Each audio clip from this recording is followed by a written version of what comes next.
So I think it's quite incredible that I looked at the evidence, who killed Robert Kennedy, who killed Bobby Kennedy, and I came to the same conclusion that Bobby Jr. came to. Thane Eugene Caesar, CIA, Lockheed Martin. CIA also killed JFK. 11 days. John Wilkes Booth was on the run. How many days was Oswald on the run? We don't know. Why do we allow assassins to gallivant for weeks afterwards? 2 months after Martin Luther King was shot, James Earl Ray is going to be arrested in London. 2 months? That's all it took, 2 months, and we know for sure that James Earl Ray's the guy, right? Yeah, we know that. How many days for Oswald? 11 days for John Wilkes Booth, 2 months for James Earl Ray.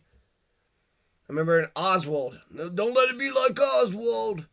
When RFK was gunned down, shortly after the shot was fired, witnesses saw a man, they say was James Earl Ray, fleeing from a rooming house across the street from the Lorraine Motel.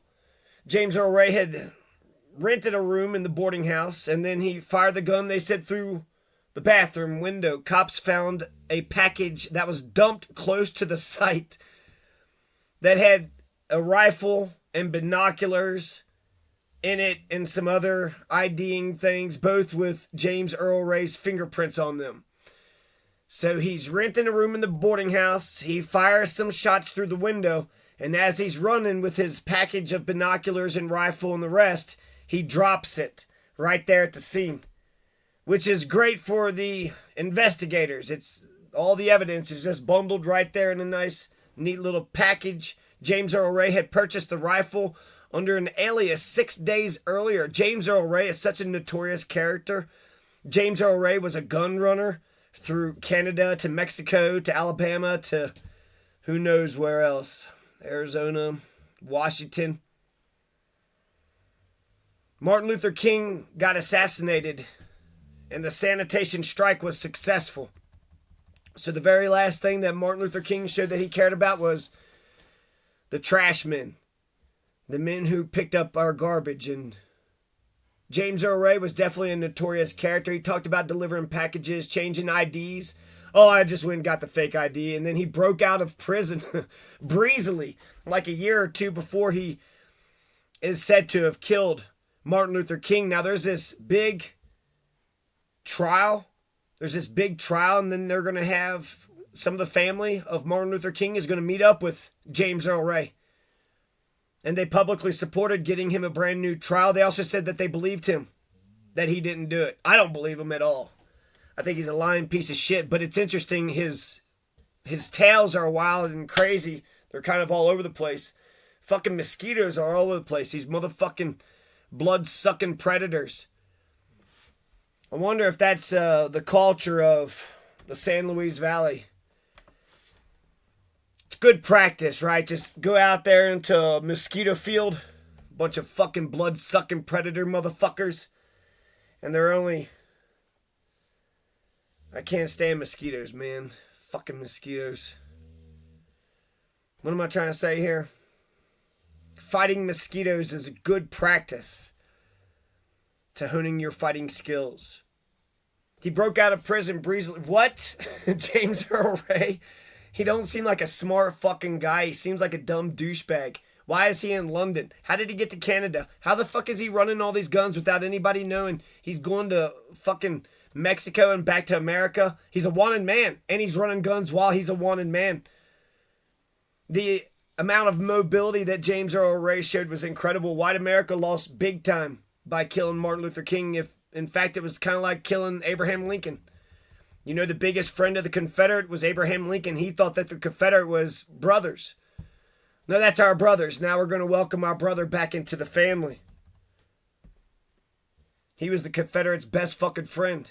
And so, same thing with Martin Luther King. Same thing with actually Talgeeta too. There wasn't a bigger friend to the white man than Talgeeta. Martin Luther King is nonviolence. If you make peaceful revolution impossible, you make violent revolution inevitable. Martin Luther King was nonviolent, but he was in our face and he wanted to integrate America. And guess what? He got it done. He got it accomplished. Civil Rights Act was passed. We're integrated. All public accommodations all across. schools, movies, everywhere. In 1997, Dexter met with Ray, publicly supported Ray getting a new trial. Dexter King said that Jowers identified Lieutenant Earl Clark of Memphis Police Department as the shooter. Holy shit. No, it wasn't James Earl Ray. Who was it? Jowers? Jim Jowers? No, Peter Jowers. Oh, Ronald Denton Wilson said his right-wing white supremacist piece of shit father Henry Clay Wilson of the KKK actually killed MLK.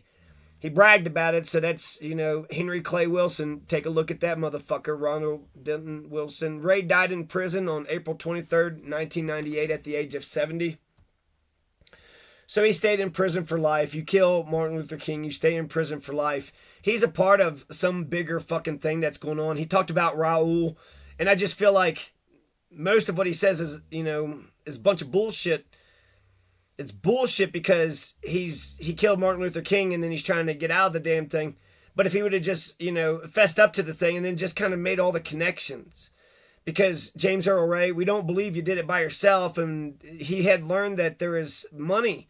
He's in and out of jail, so he had heard that he could get some money by shooting MLK. Who's paying him? Where did he get this money? Who the fuck? I could see CIA going into prison. Okay, which one of you pieces of shit want a job? A sister of Lloyd Jowers. Okay, Lloyd Jowers said he had made up the story to get $300,000. Well, shit, that just contradicts that one. She corroborated the story in order to get money to pay her income taxes. God damn, how much income taxes she got to pay. Ray died in prison April 23rd, 1998 at the age of 70 from kidney and liver failure caused by hepatitis C contracted via blood transfusion after a stabbing at Brushy Mountain. And so you have the after action report covering the civil disorder operation, Lantern Spike. There are so many different ways. Okay, so here's what I know about Martin Luther King.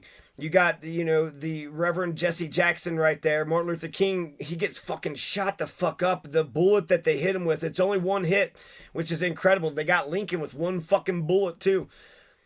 One bullet, and it shoots him right in the face. Takes out a couple of teeth, takes out molars, and then somehow bounces around and gets a fucking artery or some shit. But basically he was down and out right then and there. He falls back and lands into the door. He doesn't survive that much longer after that. But right there, shot right there, and then it hit an artery or something. So did it even hit a brain? I guess the brain's kind of all over the head, but it was they kind of said it hit him in the right side of the cheek, right in the face, right in the face. Martin Luther King, was he 30 years old? And he wanted white America to not be a bunch of racist, bigoted policies. The black man is not only a man, a human, but he's also the original human. So white man, you're a fucking albino. You're a mutated albino of the original African man. You broke out of Africa 50,000 years ago, but look at the black man as your ancestors. Or as your kindred. As the non-recessive version of yourself, as the dominant version of yourself. December 1993, Lloyd Jowers, a white man from Memphis with business interests in the vicinity of the assassination site, said that the mafia and the federal government and him conspired to kill MLK. There's a couple of these. Lantern Spike, March 28th, April 12th. So, Martin Luther King